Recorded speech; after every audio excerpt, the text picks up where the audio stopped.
I wanted to ask both of you to talk about our nation's history, and I think it's important as we study our nation's history that we do so through the lens of a Christian worldview perspective. So as we think about our country, the principles upon which it's founded, its history, what are some things, and I'll ask both of you, that come to mind when you reflect on the importance of knowing our history and the faith element of it? Well, it's pretty amazing. The faith component is, to me, I believe that our country was built on four pillars: the strength of our faith, the strength of our families, the strength of our military and service, and the strength of our work ethic. And on those four pillars, we built the American greatness that we have.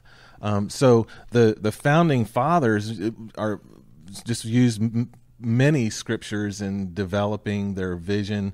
One of the songs, my newest song, is called "A More Perfect Union," and the more I think about that whole Declaration of Independence, the more I see the scriptural principles that are associated with those values, and the preamble, the thought that we can build something better than what was available and what is available. And so I believe that the entire founding principles of our nation are built on biblical principles, and that's what we want to celebrate that. Kathy, what about you? What comes to mind? Well, our children's book starts with the Pledge of Allegiance at the front of the book, and the characters in the story actually have a very engaging conversation about what liberty and justice means. And as a Christian, my viewpoint and my perspective, of course, is that who is the author of freedom? It's Jesus. Jesus is the author of our freedom, and he's the one that impacted our founding fathers, that to build our nation on those Christian values and principles and beliefs.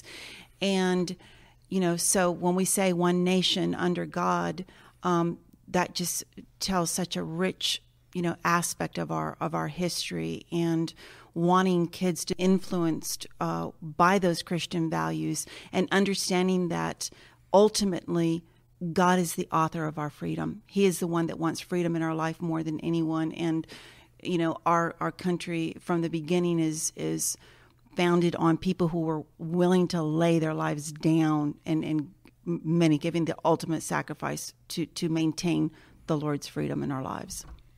And Bob, what a cool history is, the very first corps of the military was the Army Chaplains Corps, and their mission was to minister to the spiritual and emotional needs of the soldiers. And so I thought I think that's a beautiful piece of our history